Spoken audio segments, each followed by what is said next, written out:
রমজানুল মুবারকে আমি কোরআন অবতীর্ণ করলাম গোটা জগতের মানুষের হেদায়েতের জন্য। আগের আয়াতে কি বলছে? আমি কোরআন অবতীর্ণ করেছি মুত্তাকিনদের হেদায়েতের জন্য। আর এখানে বলেন সারা দুনিয়ার সব মানুষের হেদায়েতের জন্য কোরআন অবতীর্ণ করেছি। এখানেও প্রশ্ন, হে আল্লাহ, সারা দুনিয়ার মানুষের জন্যই যদি কোরআন হেদায়াত হয় তো দুনিয়ার সবাই কেন হেদায়াত পাইল না? পাইছে? আর এই মাঠের ডিফাই নাই, আবার দুনিয়া বাদ দাও মিয়া। দুনিয়ার মানুষ হেদায়াত পাইল না কেন? প্রশ্ন আছে না নেই? থাকলো প্রশ্ন এখানে। আল্লাহ কোরআন অবতীর্ণ কেন করেছেন তার আর এক জবাব আল্লাহ কোরআনের অন্য আয়াতে দিলেন। ওয়ানুনাজ্জিলু মিনাল কুরআনি মা হুয়া শিফাউ ওয়া রাহমাতুল লিল মুমিনিন। আল্লাহ বলেন আমি কোরআন থেকে অবতীর্ণ করলাম ঔষধ। কি ঔষধ? কোরআন যেমন আত্মার জন্য ঔষধ তেমন শরীরের জন্য ঔষধ। এজন্যই তো প্রথম সূরা সূরাতুল ফাতিহা আলহামদু সূরাটার নাম হলো সূরাতুশ শিফা, রোগ মুক্তির ঔষধ। ফজরের নামাজের সুন্নত পড়ে ফরজ 2 রাকাত পড়ার আগে কোন মুমিন যদি এক ধ্যানে বসে 11 বার দরুদ শরীফ পড়ে 41 বার আলহামদু সূরা পড়ে বিসমিল্লাহর সাথে পড়িয়া আবার 11 বার দরুদ পড়ে যদি পানির মধ্যে ফু দেয় আর ওই পানিটা সারা দিন যদি পান করে, এই বান্দার শরীরের মধ্যে কোনো রোগ থাকবে না।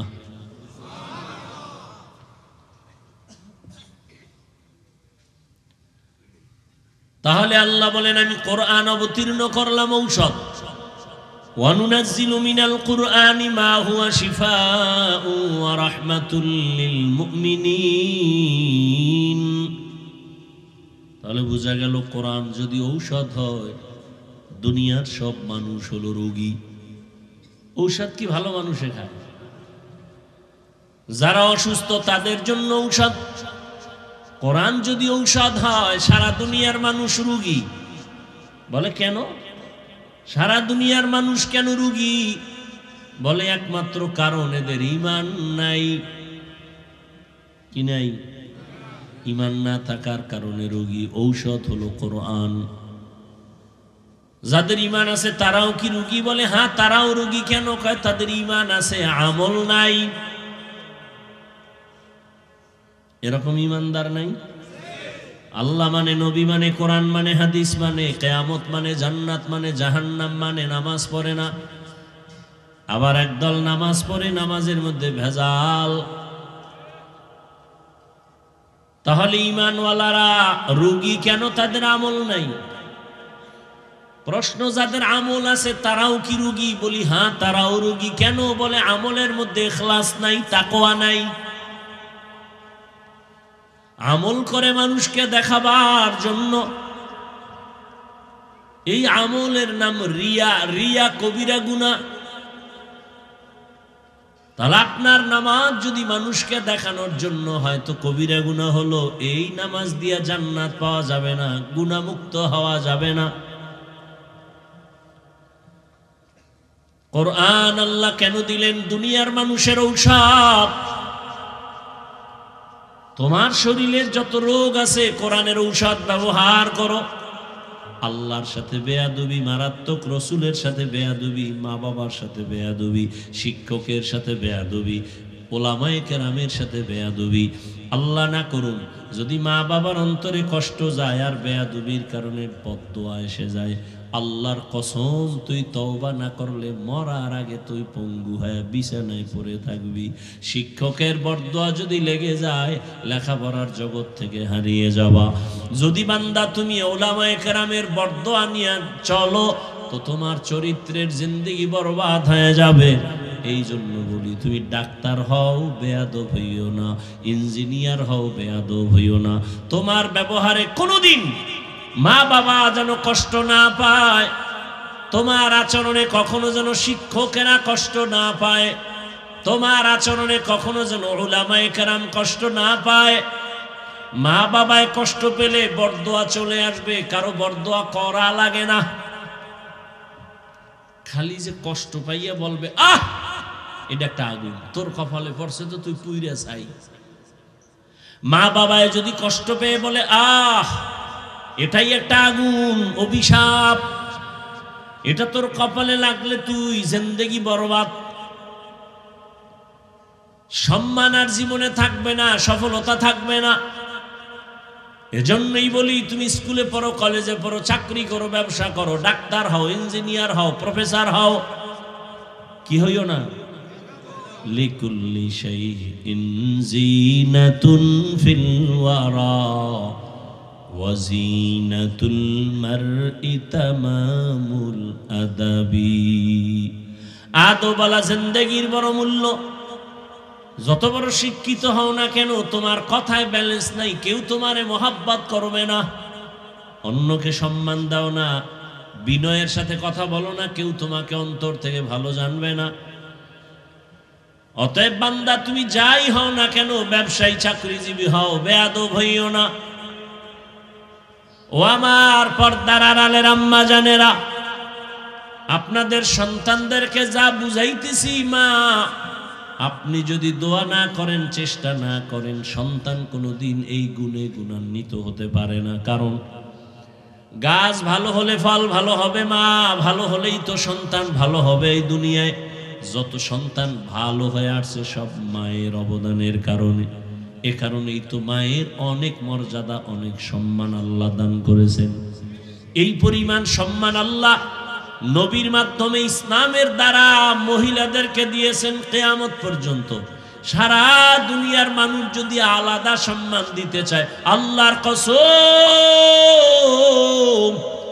নারীর কিয়ামত পর্যন্ত সম্মান হবে না, হবে আরো অপমান।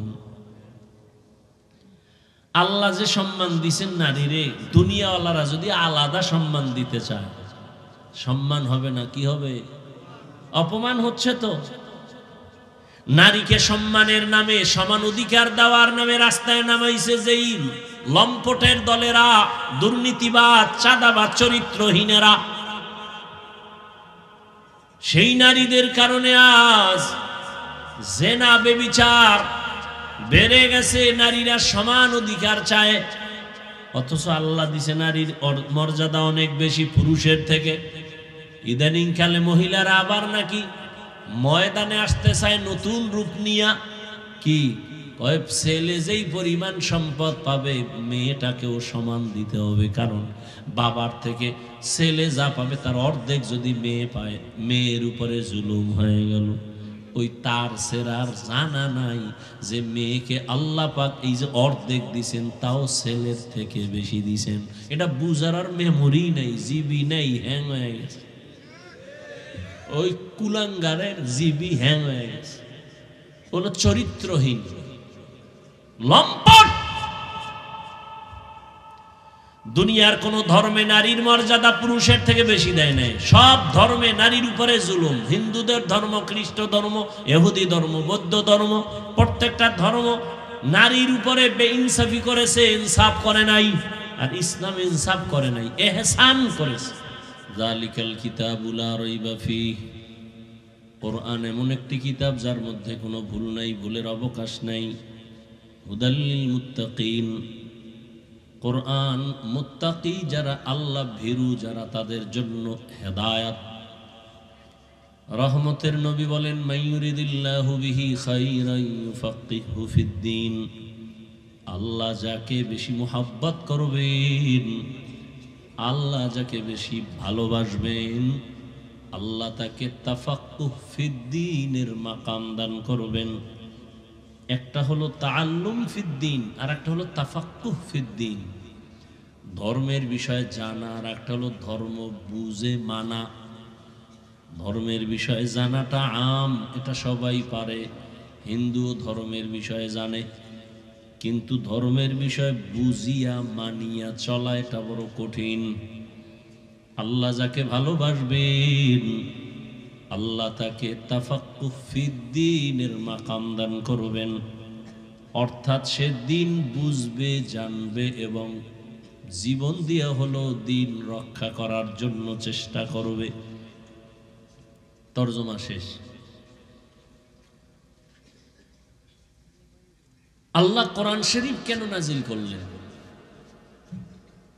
এর কারণ এখানে উল্লেখযোগ্য। বিষয়টা অনেক কথা এখানে, আমি শুধু একটা কথার জবাব দিয়ে মোনাজাত দিব, সেটা হলো আল্লাহ কোরআন নাজিল করলেন কেন। এই কেনর জবাবটা দিব, আর কোনো বয়ান হবে না। শুধু এতটুকু বিস্তারিত বয়ান আমি অনেক জায়গায় করেছি, অনেক টাইম নিয়ে।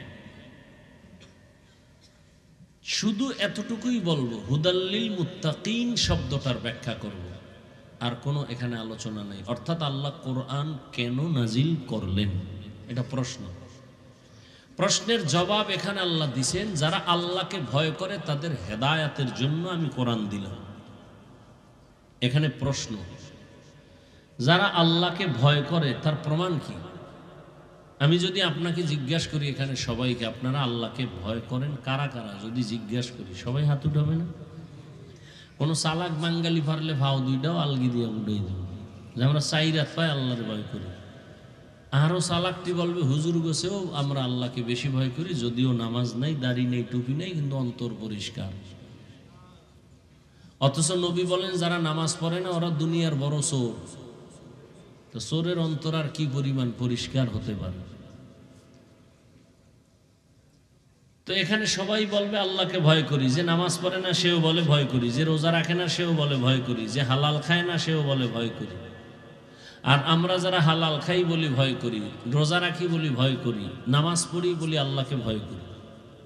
এত ব্যস্ততার মাঝেও নামাজ পড়ছি। বয়ান যেদিকে যাক, সারা দুনিয়ার মানুষ আমার বিরুদ্ধে লেখালেখি করুক, কোনো টেনশন নেই। নামাজ পড়ব, এরপরে বয়ান, এর আগে না। এবার পাম্পে গাড়ি থামাইয়া অজু কইরে এরপরে নামাজ পড়ছি। যেখানে থাক যাক, ওই চিন্তা নেই। ইজ্জত আল্লাহ দেয়, আল্লাহ নেই। আল্লাহরে রাজি করিয়া চললে আর টেনশন নেই। আর বান্দারে যদি খুশি করি আর আল্লাহ বেজার হয়ে যায়, তো বিউটি পার্লারের মতো সৌন্দর্য আজ আছে, কাল থাকবে না।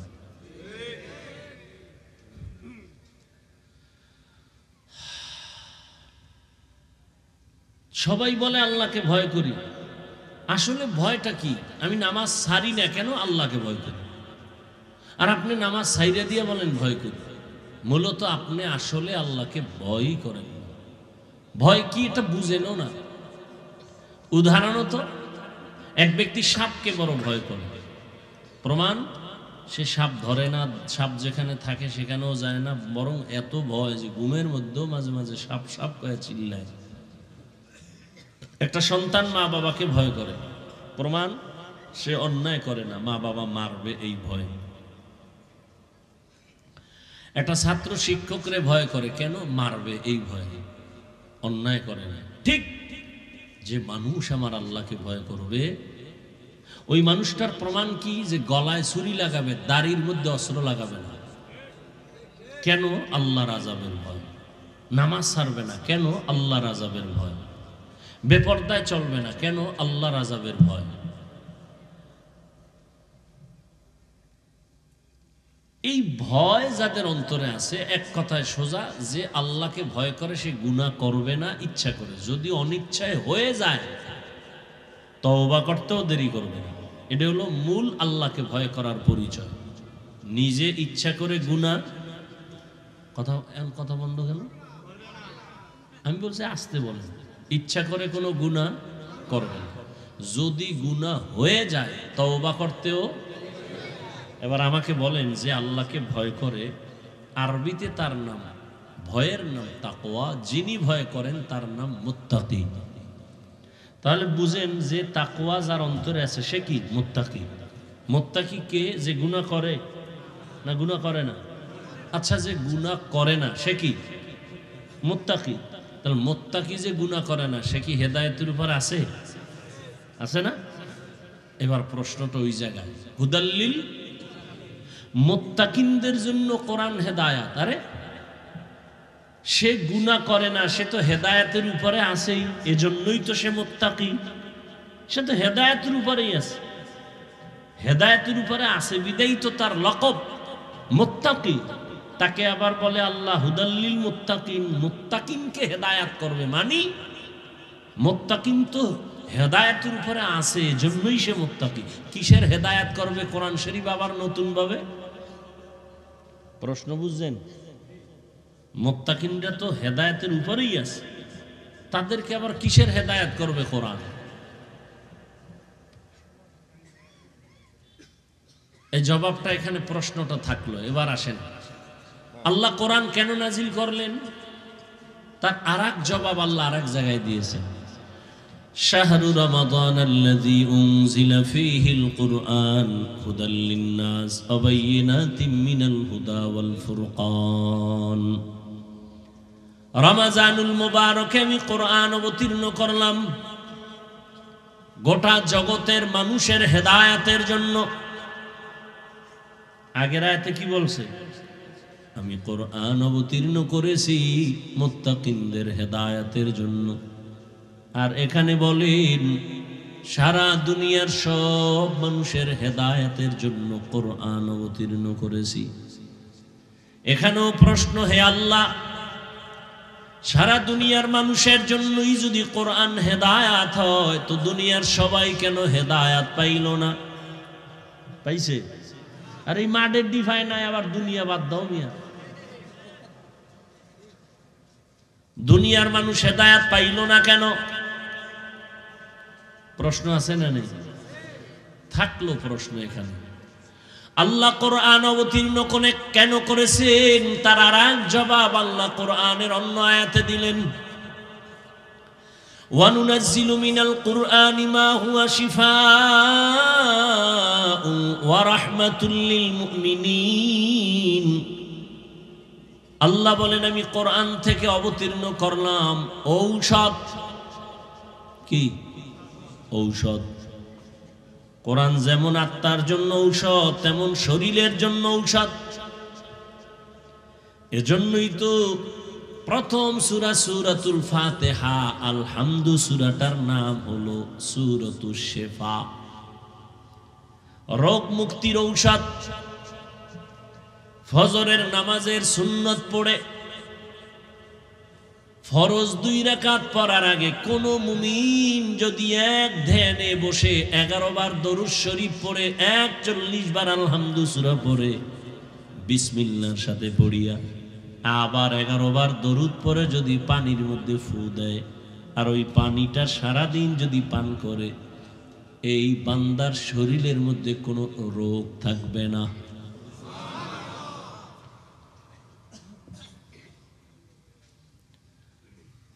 তাহলে আল্লাহ বলেন আমি কোরআন অবতীর্ণ করলাম ঔষধ। ওয়ানুনাজ্জিলু মিনাল কুরআনি মা হুয়া শিফাউন ওয়া রাহমাতুল লিল মুমিনিন। তাহলে বোঝা গেল কোরআন যদি ঔষধ হয়, দুনিয়ার সব মানুষ হলো রোগী। ঔষধ কি ভালো মানুষে খায়? যারা অসুস্থ তাদের জন্য ঔষধ। কোরআন যদি ঔষধ হয়, সারা দুনিয়ার মানুষ রোগী। বলে কেন সারা দুনিয়ার মানুষ কেন রোগী? বলে একমাত্র কারণ এদের ঈমান নাই। কি নাই? ঈমান না থাকার কারণে রোগী। ঔষধ হলো কোরআন। যাদের ঈমান আছে তারাও কি রোগী? বলে হ্যাঁ, তারাও রোগী। কেন? কয় তাদের ঈমান আছে, আমল নাই। এরকম ঈমানদার নাই? আল্লাহ মানে, নবী মানে, কোরআন মানে, হাদিস মানে, কিয়ামত মানে, জান্নাত মানে, জাহান্নাম মানে, নামাজ পড়ে না। আবার একদল নামাজ পড়ে, নামাজের মধ্যে ভেজাল। তাহলে ঈমানওয়ালারা রোগী কেন? তাদের আমল নাই। প্রশ্ন, যাদের আমল আছে তারাও কি রোগী? বলি হ্যাঁ, তারাও রোগী। কেন? বলে আমলের মধ্যে ইখলাস নাই, তাকওয়া নাই। আমল করে মানুষকে দেখাবার জন্য। এই আমলের নাম রিয়া। রিয়া কবিরা গুনাহ। তাহলে আপনার নামাজ যদি মানুষকে দেখানোর জন্য হয় তো কবিরা গুনাহ হলো, এই নামাজ দিয়ে জান্নাত পাওয়া যাবে না, গুনাহমুক্ত হওয়া যাবে না। কোরআন আল্লাহ কেন দিলেন? দুনিয়ার মানুষের ঔষধ। তোমার শরীরের যত রোগ আছে কোরআনের ঔষধ ব্যবহার করো। পৃথিবীর একজন চিকিৎসা বিজ্ঞানীর নাম শিক্ষিত যারা আপনারা সবাই জেনে থাকবেন, পৃথিবীর একজন বিখ্যাত চিকিৎসা বিজ্ঞানী বু আলী সিনা তার নাম। তিনি একদিন কোথাও যাচ্ছেন, হঠাৎ যাত্রা বিরতি করলেন, কোন এক বাড়ির মধ্যে প্রবেশ করে দেখলেন একজন পাগড়িওয়ালা হুজুর ওখানে বসে আছেন, আর সামনে একজন মানুষ নিচে বিছানায় শুয়ে আছে। হুজুর তেল পানি পড়া দিয়া ওই লোকটাকে ঝাড়ফুঁক দেয়। কে দেখতেছেন? পৃথিবীর চিকিৎসা বিজ্ঞানী যে হাজারো ডাক্তার জন্ম দেয়, হে দেখে পাগড়িওয়ালা হুজুর তেল ভরা পানি ভরা মেসেজ করে আর হু দেয়। এ দেখে মাথা ঠিক নেই। এত বড় চিকিৎসা বিজ্ঞানী, এই হুজুর আপনি এগুলি কি করেন? হুজুরও আবার একেবারে বাজার দরের হুজুর না, আল্লাহর প্রিয় বান্দা হুজুর, আহলে হক হুজুর। কথা কয় না, কিন্তু কইলে খবর হয়। পৃথিবীর চিকিৎসা বিজ্ঞানী বু আলী সিনা বলে, আপনি কি করেন? হুজুর শুনিয়াও শুনে না, কিছুক্ষণ পর বলে, আপনি এমন করেন কেন? কি প্রশ্ন? আপনি এগুলো কি করেন? ঝাড়ফুঁক দেন, এতে কি হবে? হুজুর এমন একটা জবাব দিছেন, ওই চিকিৎসা বিজ্ঞানীর মাথা গরম হয়ে গেছে। হুজুর বলে, তুমি গাধা, বুঝবা না। এত বড় চিকিৎসা বিজ্ঞানীরে গাধা বলার পরে মাথা আরো গরম। ধমক দিয়া কয়, এত বড় দুঃসাহস, আপনার এত খারাপ আচরণ কেন? হুজুর যেই কথা কইয়া আবার ঝাড়ফুঁক শুরু, এদিকে আর কান নাই, ও কি কইতেছে কোক। দীর্ঘ টাইম পরে আবার জিজ্ঞেস করলেন, ভাইজান আপনি রাগ করলেন কেন? বলে, রাগ করবো না মানে আমাকে গাধা বললেন কেন? আমি কি আপনার গায়ে হাত দিছি? কয় না। মারছি না, টাচ করছি না। আপনি এত গরম, গরম মানে কলিজা সাদা হয়ে গেছে কেন? কয়, ওই যে আপনি আমাকে গালি দিয়েছেন, আমাকে গালি দিয়েছেন।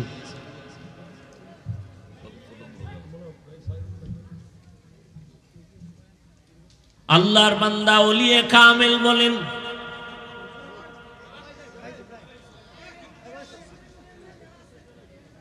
আমার হাত দিয়ে আপনার শরীরেরটা টাচ করি নাই,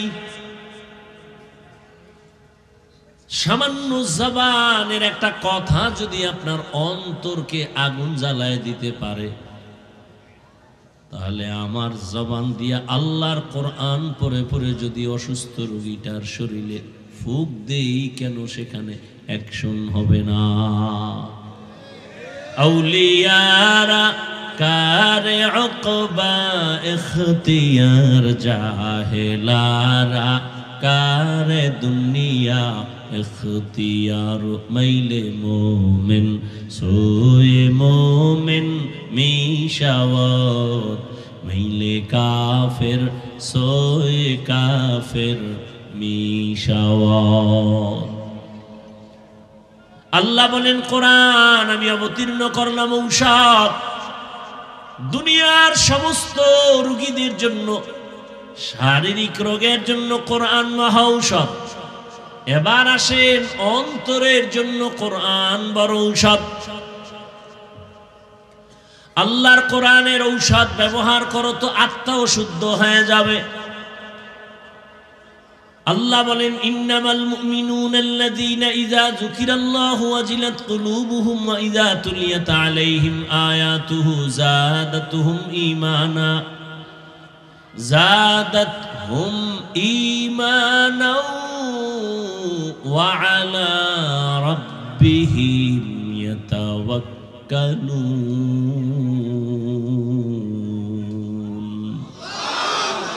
ইকালামে জিন্দা কুরআনে হাকিম, হিকমতে উ লা ইয়াজালাস্তু কদিম জামিউল ইলম ফিল কুরআনে হাকিম তাকাসারাত আনহু আফহামুর রিজালি। দ্বিতীয় কথা, আল্লাহ কোরআন নাজিল করলেন গোটা দুনিয়ার মানুষের হেদায়াতের জন্য। প্রশ্ন ছিল দুনিয়ার সবাই কেন হেদায়াত পেল না? ও আল্লাহ, আপনার ওয়াদা কই? আপনি ওয়াদা করেছেন, আপনি কোরআন অবতীর্ণ করলেন দুনিয়ার সব মানুষের হেদায়াতের জন্য, তো দুনিয়ার সবাই কেন হেদায়াত পায় না? তার সংক্ষিপ্ত জবাব, দুনিয়ার সবাই কেন হেদায়াত পায় না তার জবাব হলো দুনিয়ার সবাই হেদায়াত চায় না। দুনিয়ার সবাই হেদায়াত চায় না। যেমন নগদ বুঝায় দেয়, রে বাবা বেয়াদবি মাফ করবেন, রাগ করবেন না। এখানে আপনারা যারা বসে আছেন সবাই মুসলমান, আমিও মুসলমান। আপনার আল্লাহ আমার আল্লাহ দুই না এক?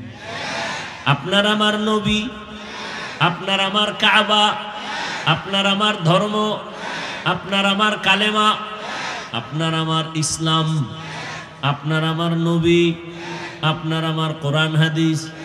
দুনিয়াতে আসছি, সিস্টেমও কিন্তু এক। নাকি আপনারা লঙ্গি পরে আসছেন? বিদায়বেলা কাফনের সংখ্যাও এক, পুরুষের 3টা, মহিলাদের 5টা। কালার হবে আলাদা। আমগো হুজুর গো কালার হবে একরকম, আপনাদেরটা আর এক রকম হবে। সবার কালারও কিন্তু এক, সবার কালার হবে কালো। কি সাদা হবে সবার কালার। কাফনের উপরে লেখা থাকবে কে বড় হুজুর, কে টাকাওয়ালা, কিছুই লেখা থাকবে না। তাহলে এত বাহাদুরি কেন? আজ আমি বক্তার ভাব, আপনি টাকার ভাব দেখেন, ক্ষমতার ভাব দেখেন।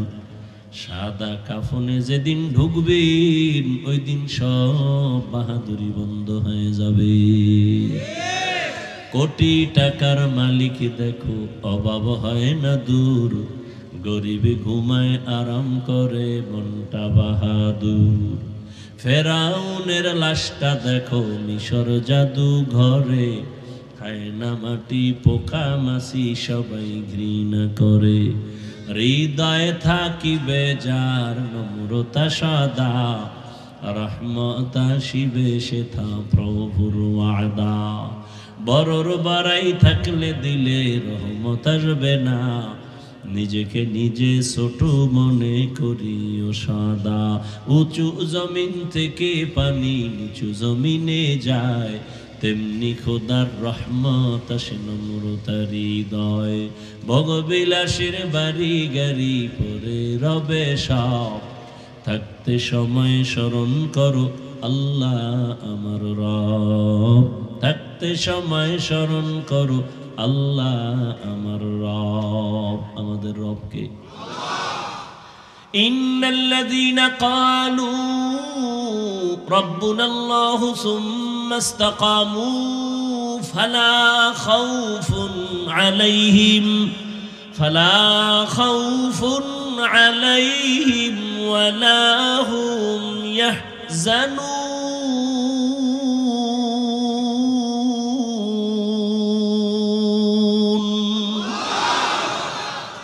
আল্লাহ তাআলা বলেন, যারা আমাকে রব বলে স্বীকার করবা এবং এই রবের কথার উপরে জীবনকে মজবুতের সাথে চালাইবা, তোমাদের দুনিয়ায় কোনো ভয় নাই, পরকালেও চিন্তা নাই। আমি আল্লাহ কুদরতের দ্বারা তোমাকে বিনা হিসেবে জান্নাত দিয়ে দিব। তাহলে আমাদের কাফনের কালারও কি এক? কবরের সাইজও নাকি এলাকার কবর এক হাত বড়? কবরের মধ্যে রাখার পরে প্রশ্ন হবে 3টা, তাও রবের পরিচয় দাও, ধর্মের পরিচয় দাও, রাহমাতুল লিল আলামিনের পরিচয় দাও। এই 3 প্রশ্নের জবাব যে দিতে পারবে তার কবর হবে রওজাতুম মির রিয়াজিল জান্নাহ। আর যারা জবাব দিতে পারবে না তাদের কবর হবে হুফরাতুম মিন হুফারিন নার।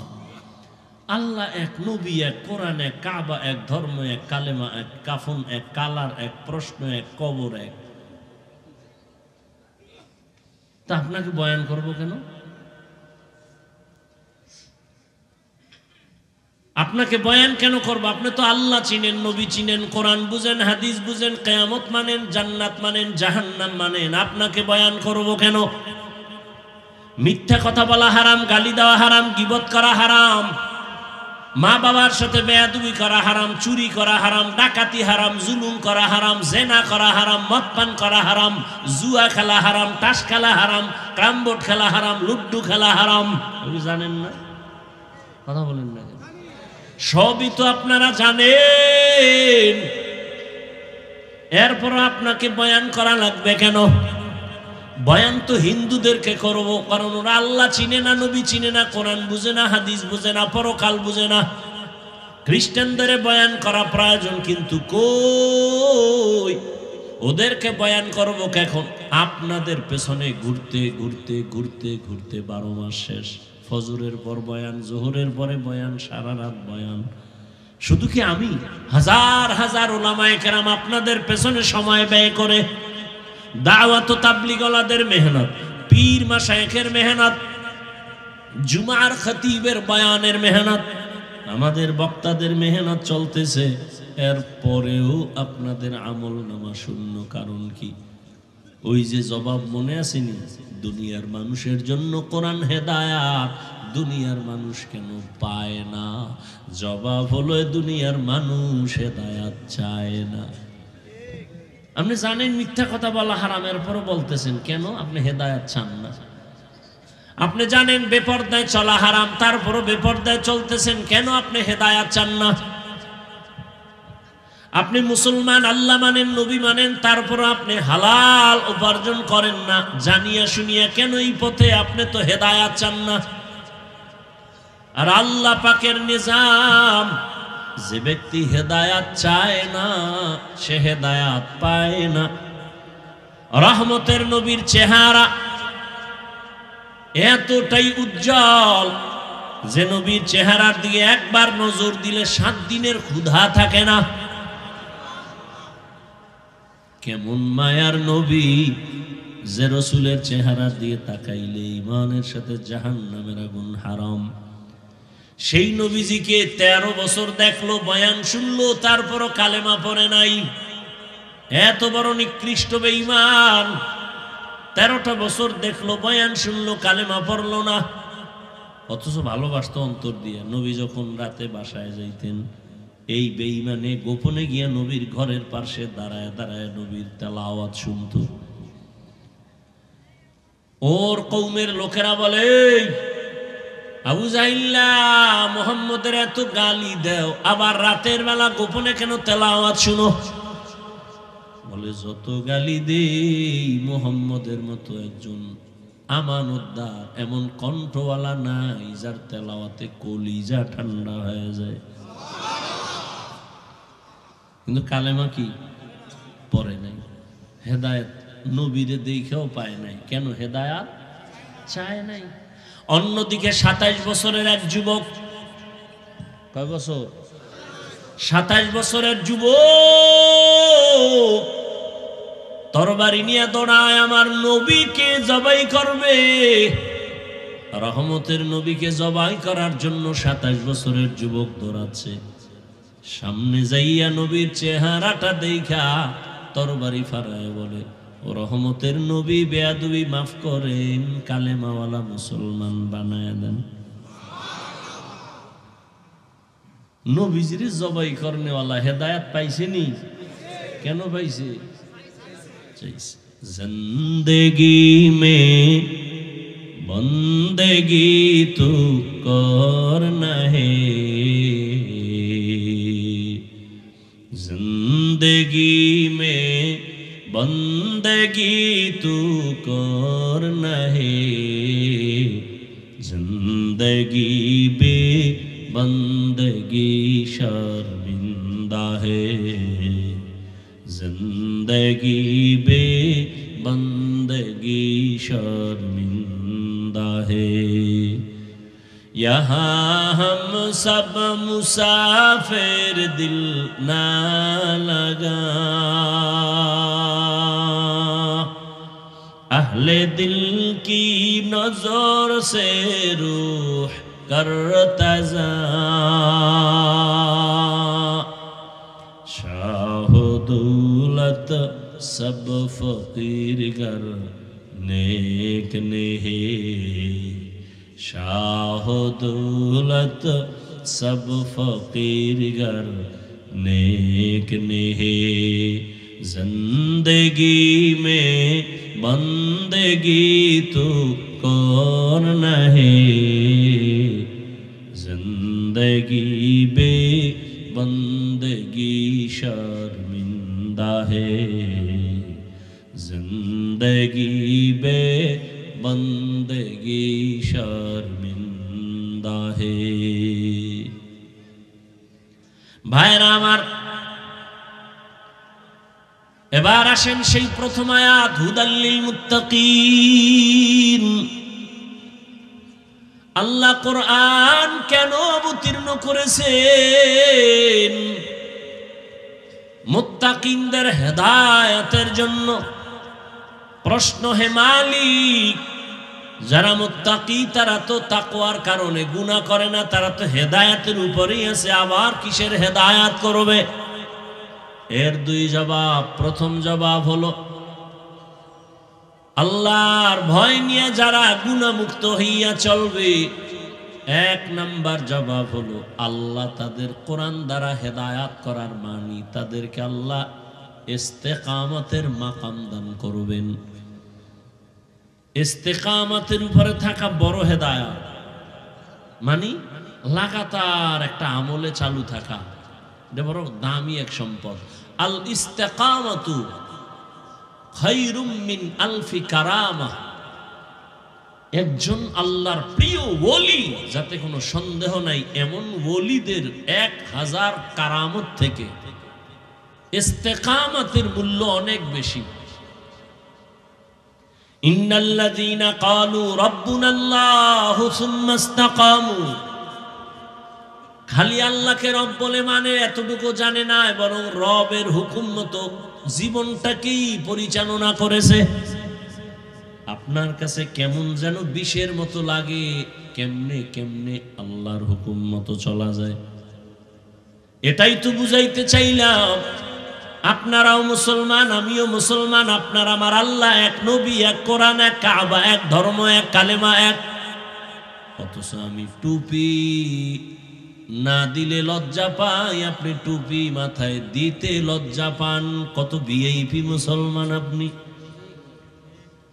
আমি দাড়ি কাটতে লজ্জা পাই আপনি রাখতে লজ্জা পান আমি মসজিদে না ঢুকলে লজ্জা লাগে আপনি ঢুকতে লজ্জা লাগে আমি পর্দা না করলে লজ্জা লাগে আপনার পর্দা করতে গেলে লজ্জা লাগে আমি হালাল না খাইলে লজ্জা পাই আপনি আর হালাল খাইতে গেলে লজ্জা পান বিষয়টা কি এর একমাত্র কারণ আপনার হেদায়েতের আলো এখনো অন্তরে আসে নাই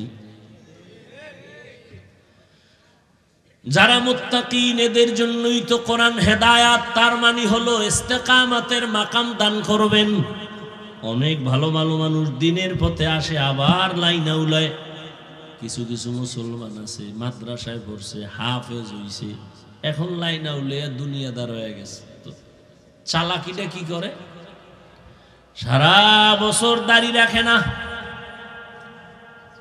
হাফেজ তো তারাবি পড়াবার আগে আগে 2-1 মাস আগে দাড়ি রেখে দেয় তারাবি পড়াবার জন্য তো আল্লাহর ভয় অন্তরে নাই ইস্তেকামত নাই একজনে নামাজ পড়ে খুব লাগাতার নামাজ ফট করে নাই মসজিদে নাই এটা ইস্তেকামতের মাকাম থাকলে বান্দা জীবন যাবে লাগাতার কোনো আমল চালু করলে আর ছাড়বে না قال رسول الله صلى الله عليه وآله وسلم أحب الأعمال إلى الله أدومها وإن قل রহমতের নবী বলেন আল্লাহর কাছে ওই আমলটা বেশি প্রিয় যেটা সব সময় করে যদিও আমলটা ছোট মুত্তাকিনদের জন্য কোরআন হেদায়েতের দ্বিতীয় অর্থ হলো মুত্তাকিনরা তো হেদায়েতের উপরে আছে পয়রা যেন না যায় আমি ইস্তেকামতের মাকাম দিব আর পরকাল জীবনে আমি আল্লাহ নিরাপদে তাকে বিনা হিসাবে জান্নাতে নিয়ে দিব। আতিনা ফি দারে দুনিয়া না হাসান, আতিনা ফি দারে উকবা না হাসান, ইয়া গিয়াসাল মুস্তাগীসিন ইহদিনা লিফতিখারা বিল উলুমি ওয়াল গিনা।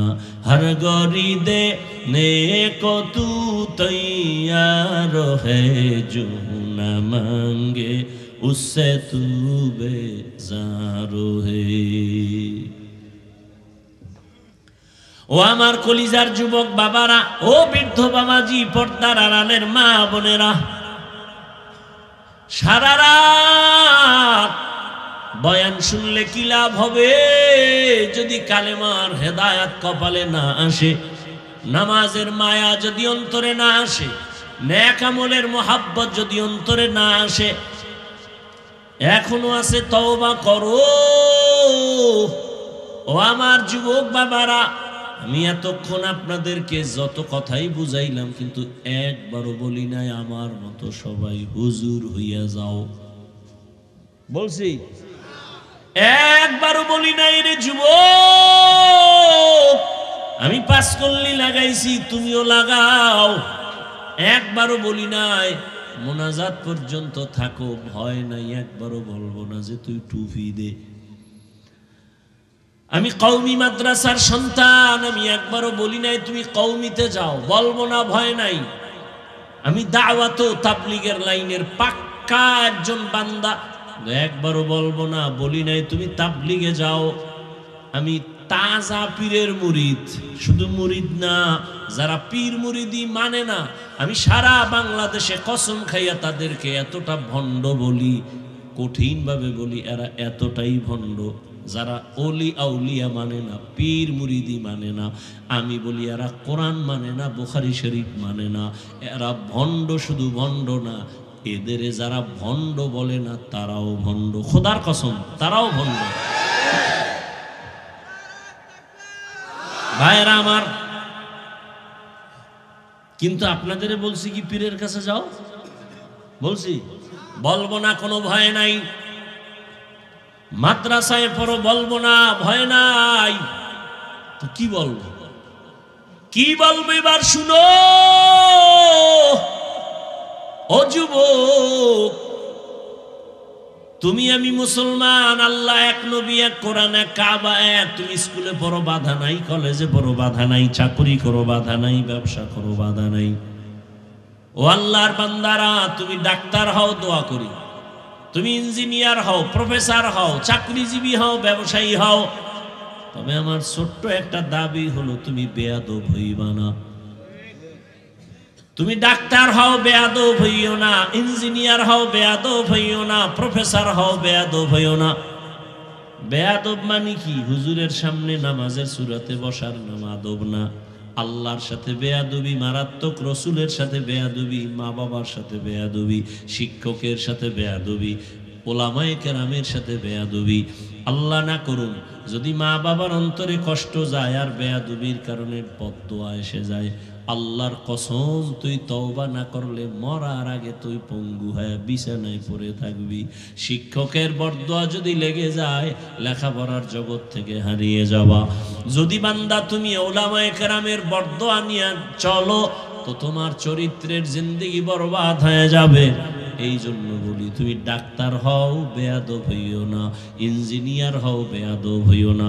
তোমার ব্যবহারে কোনোদিন মা বাবা যেন কষ্ট না পায়, তোমার আচরণে কখনো যেন শিক্ষকেরা কষ্ট না পায়, তোমার আচরণে কখনো যেন উলামায়ে কেরাম কষ্ট না পায়। মা বাবায় কষ্ট পেলে বরদোয়া চলে আসবে, কারো বরদোয়া করা লাগে না। খালি যে কষ্ট পাইয়া বলবে আহ এটা একটা আগুন তোর কপালে পড়ছে, তো তুই পুইরা চাই। মা বাবায় যদি কষ্ট পেয়ে বলে আহ এটাই একটা আগুন, অভিশাপ, এটা তোর কপালে লাগলে তুই জিন্দেগি বরবাদ। সম্মান আর জীবনে থাকবে না, সফলতা থাকবে না।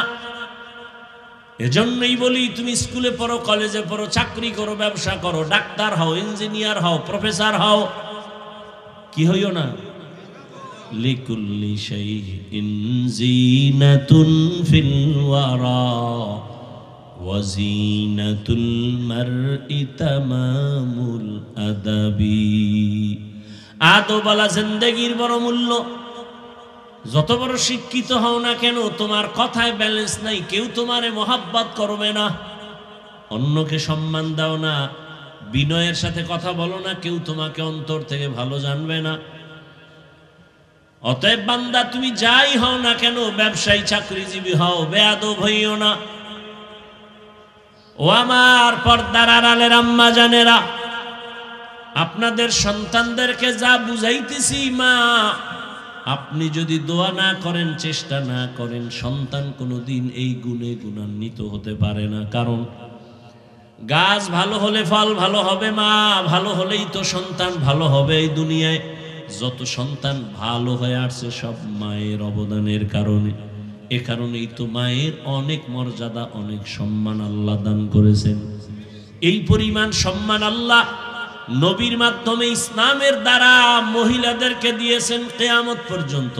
সারা দুনিয়ার মানুষ যদি আলাদা সম্মান দিতে চায়, আল্লাহর কসম, নারীর কিয়ামত পর্যন্ত সম্মান হবে না, হবে আরো অপমান।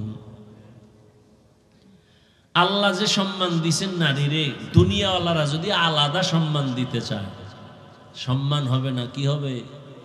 অপমান হচ্ছে তো। নারীকে সম্মানের নামে, সমান অধিকার দেওয়ার নামে রাস্তায় নামাইছে যেই লম্পটের দলেরা, দুর্নীতিবাদ, চাঁদাবাদ, চরিত্রহীনেরা,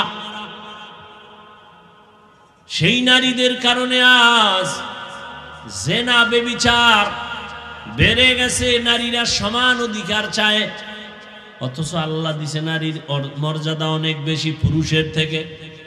ইদানিং কালে মহিলারা আবার নাকি ময়দানে আসতে চায় নতুন রূপ নিয়া। কি কয়, ছেলে যেই পরিমাণ সম্পদ পাবে, মেয়েটাকেও সমান দিতে হবে। কারণ বাবার থেকে ছেলে যা পাবে তার অর্ধেক যদি মেয়ে পায়, মেয়ের উপরে জুলুম হয়ে গেল। ওই তার সেরার জানা নাই যে মেয়েকে আল্লাহ পাক এই যে অর্ধেক দিছেন, তাও ছেলের থেকে বেশি দিছেন। এটা বুঝার আর মেমোরি নাই, জিবি নাই, হ্যাং হয়ে গেছে। ওই কুলাঙ্গারের জিবি হ্যাং হয়ে গেছে, হলো চরিত্রহীন, লম্পট। দুনিয়ার কোন ধর্মে নারীর মর্যাদা পুরুষের থেকে বেশি দেয় নাই। সব ধর্মে নারীর উপরে জুলুম। হিন্দুদের ধর্ম, খ্রিস্ট ধর্ম, ইহুদি ধর্ম, বৌদ্ধ ধর্ম, প্রত্যেকটা ধর্ম নারীর উপরে বেইনসাফি করেছে, ইনসাফ করে নাই। আর ইসলাম ইনসাফ করে নাই, এহসান করেছে। ইনসাফ মানি সমান সমান, এহসান মানি বেশি। আপনি পাবেন 5 টাকা, দিলাম আরো বেশি, এহসান। বেতন 50, আমি বাড়ায় দিলাম 1 মাসে, নে তোরে দিলাম, এইটা এহসান। সমান সমান দিছি, পাওনা ইনসাফ। তাহলে নারীর উপরে শুধু ইনসাফ না, এহসান। এরা বুঝার মেমোরি আছে ওই ছাগল ফাগলের, যে ছেলেরে যেই সম্পদ দিবে ইসলাম, বাবার সম্পদ, এর অর্ধেক পাবে একটা মেয়ে। আল্লাহর আদালতে এই মেয়ের অর্ধেক সম্পদ ছেলের ফুল সম্পদের থেকেও বেশি। এই দিকে আমি এখন আর যাব না। হেদায়েত কপালে না থাকলে আমি কি? রসুলের বয়ানে কালেমা পড়ে না আবু জাহেল, আমি কি? বয়ান হেদায়েতের চাবি না, কোন বক্তা হেদায়েতের মালিক না। টোটাল হেদায়েতের মালিক কে? নবীজিও না। নবী হেদায়েতের মালিক হইলে আবু জাহেল কালেমা পড়লো না কেন? শুধু কি তাই, নবীর কলিজার টুকরা চাচা আবু তালিব, যেই আবু তালিবের ইন্তেকালে রসুল এই পরিমাণ কান্না করেছেন, তাকেও কালেমা পড়াইতে পারলেন না। তো হেদায়েতের মালিক কে? নবী অনেক চেষ্টা করছে, তখনই আয়াত আসছে, ইন্নাকা লা তাহদি মান আহবাবতা ওয়ালাকিন্নাল্লাহা ইয়াহদি মান ইয়াশা। হে রাসূল, আপনি যাকে মহব্বত করবেন তাকে হেদায়েতের মালা পরাতে পারবেন না। আপনি চাইলে হবে না, আমি আল্লাহ চাইলে হবে।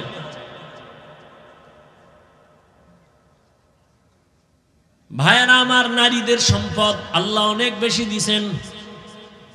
সমান সমান যদি নিতে চায়, নারীর কপালে দুর্গতি আরো নেমে আসবে। মিয়া কেমনে বুঝ যদি না থাকে, এই সব ঝামেলা তো বুঝেন। দেখেন, আপনিও মুসলমান, আমিও মুসলমান, আপনি আল্লাহ মানেন, নবী মানেন, আমিও তাই মানি। অথচ আমি বুঝছি টুপি না দিলে সম্মান থাকে না, আর আপনি কি বুঝছেন? উল্টা দিলে মাথা গরম হয়। বুঝ যখন আপনার বুঝটা ঠিক হয়ে যাবে, তখন আপনি জেনারেল লাইনে থেকেও টুপি বইরে ফেলাইবেন। কি কেন? আপনার বুঝ যখন ঠিক হয়ে যাবে, আপনি জেনারেল লাইনে থাকলেও নামাজে ঢুকে যাবে, বরং আমার থেকে আরো মজবুত হয়ে যাবে। বুঝ বুঝ বুঝের বড় অভাব। তো বুঝ নাই তো, যে নারীর সম্মান আল্লাহ বেশি দিছেন, সম্পদ অর্ধেক দিল অনেক বেশি। কেন? কেনর জবাব পুরাটা দিব না, শুধু একটা শব্দ বলি, পুরুষের খরচ আছে, নারীর কোনো খরচ নেই। আরো ভেঙে বলি, পুরুষের খরচ তার নিজ জিম্মায়, নারীর খরচ অন্যের হাতে, নিজের হাতে কোনো আলাদা খরচ নেই। তাহলে যা পাইছে অর্ধেক, এটা ছেলের চেয়ে বেশি পাইছে না? এমনি জিবি গেছে হ্যাং হইয়া, খায় মদ। আর কেমনে কইতাম, এত বেহায়া, জেনা, বেবিচার, এটি চরিত্র নাই, কিচ্ছু নেই, খায় না পা। এটি দিমাগ ভালো হবে কেমনে? মোবাইলওয়ালা মোবাইল বানাইছে, এটার চালাবা কেমনে? এটা ক্যাটালগ দিছে না? তো মানুষ আল্লাহ বানাইয়া মানুষ কেমনে শান্তিতে চলবে, সে ক্যাটালগ তো আল্লাহ দিছেন। তুমি এটা বাদ দিয়ে যদি মন গড়া চলো, তো গজব আসবে। আল্লাহ দুনিয়ার সব সমাধান কোরআনে দিলেন না? কি দেন নাই? রাষ্ট্রের সমাধানটা আল্লাহ দিলেন না, এরকম একটা ভুল করে লাইলেন আল্লাহ। হ্যাঁ, তাহলে যে চোরারা কয় যে হুজুর ওয়াজ করেন, রাজনীতি করবেন না, ওলামায়ে কেরাম কি ওদের চান্দাবাজি আর ধান্দাবাজি রাজনীতি করে? ওলামায়ে কেরাম রাজনীতির ওয়াজ করলে তো ওই ওয়াজ করে যেটা সুলাইমান নবীর রাষ্ট্র চালানো রাজনীতি কোরআনে আছে, ইউসুফ নবীর মিশর চালানো রাজনীতি কোরআনে আছে, এডি করে। রসুল রাজনীতি করেছেন, মদিনা চালাইছেন, আবু বকর চালাইছেন, ওমর চালাইছেন, এগুলি বলে। তোমার মতো পচা চান্দাবাজি ধান্দাবাজি রাজনীতি তো হুজুরেরা এডি বয়ানে বলে না। এরপরও যদি মেনে নেই আধা মিনিট, ঠিক আছে করুন না, কিন্তু সেই স্টেজে রাজনীতির বক্তব্য হয় কেন? কি ওয়াজ হবে আল্লাহর জন্য, সেই পোস্টারে কেন রাজনীতির নেতার নাম? সেই স্টেজে রাজনীতির ওয়াজ হবে না, সেই স্টেজে রাজনীতির বক্তব্য কেন? মসজিদে রাজনীতি হবে না, মসজিদে আবার সেই ধান্দাবাজি চান্দাবাজিরা ভোট চায় কেন? কেনর জবাব হলো শিয়ালের হাতে মুরগি। কার হাতে মুরগি? শিয়ালের মুরগি দিছে 3 দিনের আমানত। শিয়াল বলে ফ্যাটের ভিতরে আমানত, কিমা হয়ে আছে, কিমা। শিয়ালের হাতে মুরগি দিলে যা হবে, ধর্মের চাবি হারামখোর সুদখোরের হাতে দিলে তাই হবে। হারামখোর সুদখোরের হাতে ধর্মের চাবি দিছে জিবরাইল। সব সুফি সাহেব কে দিছে? কারা দিছে? ইবলিস। তুমি ইবলিস। ভোটের আগের রাত্রে পচা পায়খানার নামে টাকা খাইছো, লজ্জা লাগে নাই? হারামখোর। বাথরুমে গিয়া 10 গ্রাম পায়খানা খাইও। কয় গ্রাম? বাজারে যাইয়া হালাল সাবান দিয়ে কুলি কইরো, গন্ধ শেষ। আর ভোটের আগে যারা টাকা খায়, এদের গন্ধ জাহান্নামের আগুনেও যাবে না। এই দরবেশ সাহেবেরা সারা বাংলাদেশ ঘুরে কথা কই, খুব হুশ। যৌতুক খাইয়া আজি, হ্যাঁ, মাইয়া পোলার বিয়ায় গায়ে হলুদ আর যৌতুক। আজি সাহ পিসাবের মুরিদ, চিল্লা লাগাই না, যৌতুক খায়, পায়খানা খা। দরবেশ সব সুফিগো খবর জানি, কথা বলি না, বেয়াদবি শিখি নেই তো, খুব হিসাব করে কথা বলি। সাইজ কেমনে কারে করা লাগে এই ঔষধ আছে, খোসা দিও না। কিন্তু আমি কিন্তু মাঠের মধ্যে নজর দিতেছি, কার ঠোঁট নাড়ে, কারে কি কানে কানে কাও, সব আইতেছে। কিন্তু খোসা দিলেই কিন্তু ধরে এলাম, সাবধান, খোসা দিও না। সব সুফিগো চিনি। নিজে হাজি সাহেব, মাইয়া কলেজে পড়ে বেপরদায়, ছেলে বেপরদায় টিকটক করে। হাজি সাহেব ছেলে চাকরি করে সুদের টাকায়, ওই টাকা খাইয়া তসবি 1000 দানা।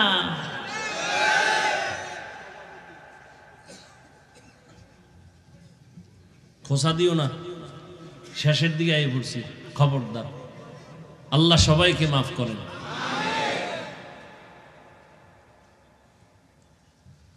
হায় হায় হায় হায় হায় হায়, আল্লাহ সবাইকে মাফ করেন। হুদাল লিল মুত্তাকিন। ও আমার যুবক বাবারা, ও পর্দার আড়ালের আম্মা জান, আপনাদের সন্তানদের জন্য অনেক কথা বলেছি, এগুলো জীবনেও বাস্তবায়ন হবে না যদি আপনি দোয়া না করেন। কারণ এই দুনিয়া যত ভালো সন্তান আসছে মায়ের কারণে, মায়ের অবদানে সন্তান ভালো হয়েছে। এরে আম্মা জান, এসপি সাহেব ভালো, মায়ের অবদান। ওসি সাহেব ভালো, মায়ের অবদান। এরে আম্মা জান, এই কারণেই তো আপনাদের সম্মান পুরুষের থেকে। আপনারা নবীদের মায়ের মতো মা, সাহাবায়ে কেরামদের মায়ের মতো দামি মা, খাদিজা রাদিয়াল্লাহু আনহার মতো দামি নারী, ফাতেমা রাদিয়াল্লাহু আনহার মতো নারী। আপনারা তো আয়েশা রাদিয়াল্লাহু আনহার মতো দামি নারী, ইসমাঈল নবীর মা হাজরা আলাইহা সালামের মতো দামি নারী। আপনারা তো ঈসা নবীর মা মারিয়াম আলাইহা সালামের মতো দামি নারী। আপনারা তো বেঈমান ফেরাউনের স্ত্রীর নাম কি? এই যে এত বড় বেঈমানের ঘরে থাইকা আসিয়া নামের স্ত্রী আল্লাহর এত পেয়ারা হয়েছে। রহমতের নবী বলেন, কিয়ামতের ময়দানে আসিয়ার সাথে আমার সাথে বিয়া হয়ে যাবে। এরে আম্মা জান, এত বড় বেঈমান ফেরাউনের ঘরে থাইকা আসিয়া যদি আমার আল্লাহকে আপন বানায় নিতে পারে, আপনার স্বামী তো ফেরাউনের মতো খারাপ না। আপনি কি পারেন না আপনার স্বামীর জন্য নামাজ পড়ে দোয়া করবেন, স্বামীর মাল হেফাজত করবেন, স্বামীকে ঘরে আসলে বুঝাবেন নামাজের জন্য, নিজেও নামাজ পড়ে দোয়া করবেন, আল্লাহ আমার স্বামীর কামাই রুজিতে বরকত দেও, অল্প কামাইয়ের মধ্যে বরকত বেড়ে যাবে। আপনার স্বামীর মাল এটা স্বামীর না, আপনার, আপনি হেফাজত করবেন। মোবাইলে সময় নষ্ট করবেন না। সন্তানটাকে আদর্শওয়ালা ডাক্তার বানাবেন, আদর্শ ইঞ্জিনিয়ার বানাবেন, আদর্শ প্রফেসর বানাবেন। আপনার সন্তান আপনি মরিয়া গেল ডাক্তারি করবে, কিন্তু কোরআন পড়িয়া মা বাবার জন্য দোয়া করবে। আপনার সন্তানকে আপনি দ্বীনের পথে রাখেন, ডাক্তার বানান, নামাজি হয়ে যাবে, আপনার জীবন ধন্য হবে। এরে আম্মা জানেরা, আপনার মতো কত মা এই অঞ্চলে এখনো আছে, বেপরদায় চলে না, নামাজ ছাড়ে না, মোবাইলে সময় নষ্ট করে না, স্বামীর মাল খেয়ানত করে না। এখনো কি আপনারা পারেন না তওবা করতে আল্লাহর কাছে? জীবনে আর নামাজ ছাড়বেন না, বেপরদায় চলবেন না, মোবাইলে সময় নষ্ট করবেন না, স্বামীর মাল হেফাজত করবেন। প্রত্যেকটা মা যদি হিসাব করে, স্বামীর মাল স্বামীর না, পৃথিবীর কোনো স্বামীর মাল নিজের না, সব কামাই রুজি গাধার মতো দিনরাত কষ্ট করে ছেলে মেয়ে স্ত্রীর জন্য। নিজে না খায় থাকলে কষ্ট নাই, কিন্তু যদি শুনে বাচ্চা খানা খায় নাই, কলিজা ফেটে যায় কষ্টে। ঈদের জামা নিজে কিনতে পারে না, দুঃখ নাই। সন্তান আর স্ত্রীকে যদি দিতে না পারে, মনের মধ্যে দুঃখ। মা যদি চিন্তা করে স্বামী মরে গেলে সব সম্পদ তো আমার, এই চিন্তা করলে কোনো মা স্বামীর সম্পদ গুনাহের কাজে ব্যয় করবে না। প্রত্যেকটা সন্তান যদি চিন্তা করে বাবার টাকা পয়সা তো আমার, বাবাই মরে গেলে তো আমার হাতেই চলে আসবে, এই চিন্তা যদি করতো কোনো সন্তান, বাবার সম্পদ বেলাইনে খেয়ানত করতে পারতো না। এখনো সময় আছে, আম্মা জান তওবা করেন, আল্লাহর কাছে মনে মনে বলেন জীবনে আর বেপরদায় চলবেন না, নামাজ ছাড়বেন না, মোবাইলে সময় নষ্ট করবেন না, স্বামীর মাল হেফাজত করবেন, খেয়ানত করবেন না, সন্তানটাকে আদর্শওয়ালা বানাবেন, বেয়াদব বানাবেন না। ও আমার বৃদ্ধ বাবাজিরা, আপনার মতো কত বুড়ারা মসজিদে গিয়ে নামাজ আদায় করে, বলেন আপনি কেন পারবেন না? এখন থেকে তওবা করেন। যুবক বাবারাও তওবা করে নাও। স্কুলে পড়ো, কলেজে পড়ো, চাকরি করো, ব্যবসা করো, তোমার মতো যুবক স্কুল কলেজে পড়ে, সত্য কথা বলো, 5 বেলার নামাজও পড়ে নাই। আমি বলবো তোমার কপালে কার জানি বরদোয়া লাগছে, এই বরদোয়া অভিশপ্ত কপাল নিয়ে জন্ম নিছো কেন? তোমার মনটারে বুঝাও না। তোমার মতো যুবক স্কুল কলেজে পড়িয়েও যদি নামাজ পড়ে, বলো বাবা তুমি কেন পারো না? তোমার মতো যুবক ডাক্তার, প্রফেসর, ইঞ্জিনিয়ার নামাজি, তুমি কেন পারো না? তোমার মতো যুবক সন্তান রাস্তায় গাড়ি চালায়, নামাজ পড়ে, বলো তুমি কেন পারো না?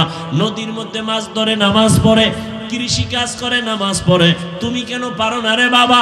তোমার মতো সন্তান ব্যবসা করে, চাকরি করে, ডাক্তার, প্রফেসর, ইঞ্জিনিয়ার, 5 বেলার নামাজ পড়ে, তুমি কেন পারবা না রে বাবা? ও যুবক তাকায় দেখো, তোমার মতো যুবক দাড়িওয়ালার নামাজির অভাব নাই। স্কুল কলেজে পড়িয়াও নামাজ পড়ে, মা বাবার দোয়া নিয়ে চলে। এখনো সময় আছে, তওবা করো, মনে রে বুঝাও, আর নামাজ ছাড়বা না, দাড়ি কাটবা না, বেপরদায় চলবা না, মা বাবার সাথে বেয়াদবি করবা না, মা বাবার দোয়া নিয়া, সন্তান শিক্ষকের দোয়া নিয়া, উলামায়ে কেরামের দোয়া পরামর্শ নিয়া, নবীজির তরিকা মেনে চলবা। অন্তর থেকে যদি খাঁটি তওবা করতে পারো, আল্লাহ পাক তোমার তওবা কবুল করে জীবনের গুনাহ মাফ করে দিবেন। আল্লাহর কাছে খাঁটি অন্তরে তওবা করো, মনে মনে আল্লাহকে বলো, হে আল্লাহ, হায়াতের মালিক আমার আল্লাহ, ইজ্জতের মালিক আল্লাহ, জীবনে আর নামাজ ছাড়বো না, বেপরদায় চলবো না।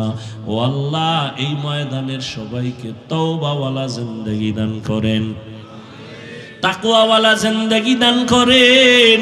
আয় আল্লাহ, মেহেরবানি করে আমাদের সবাইকে গুনাহমুক্ত হইয়া আদর্শ মানুষ হওয়ার তৌফিক দান করেন। আমিন। আলহামদুলিল্লাহি রাব্বিল আলামিন। والصلاة والسلام على سيد الأنبياء والمرسلين وعلى آله وأصحابه أجمعين. يا أرحم الراحمين، يا أرحم الراحمين، يا أرحم الراحمين، رب ارحمهما كما ربياني صغيرا. اللهم إنك عفو كريم تحب العفو فاعف عنا. اللهم إنا نسألك رضاك والجنة ونعوذ بك من سخطك والنار. وداير মালিক, ওলামায়ে কেরাম, মুরব্বী, হাজী সাহেব, ব্যবসায়ী, চাকরিজীবী, ছাত্র, যুবক বাবারা, পর্দার আড়ালের মা বোনেরা, আপনার দরওয়াজায় হাজির হয়ে গেল। আয় আল্লাহ, আমরা গুনাহগার, তওবার নিয়তে হাত তুলেছি, আর গুনাহ করব না, নামাজ ছাড়বো না, দাড়ি কাটবো না, বেপরদায় চলবো না। মা বাবার দোয়া নিয়া, শিক্ষকের দোয়া নিয়া, ওলামায়ে কেরামের পরামর্শ নিয়া, নবীর আদর্শ মেনে চলবো। আমাদের তওবা কবুল করে নেন। আয় আল্লাহ, নবীজির আদর্শওয়ালা জীবন দান করেন। আয় আল্লাহ তাআলা, এই মাহফিল কবুল করে নেন। আয়োজনকারী, সহযোগিতাকারীদের কবুল করে নেন। আয় আল্লাহ, এলাকায় শান্তি দান করেন। মা বোনদের আবেদা, পর্দাওয়ালা বানায় দেন। সন্তানগুলো নেককার বানায় দেন। আয় আল্লাহ, যারা ব্যবসা করে, চাকরি করে, হালালভাবে বরকত বাড়ায় দেন। আয় আল্লাহ, মা বোনদের আবেদা, পর্দাওয়ালা বানায় দেন। সন্তানগুলো নেককার বানায় দেন। আয় আল্লাহ, আমার কলিজার যুবকদের দ্বীনের খাদেম বানায় দেন।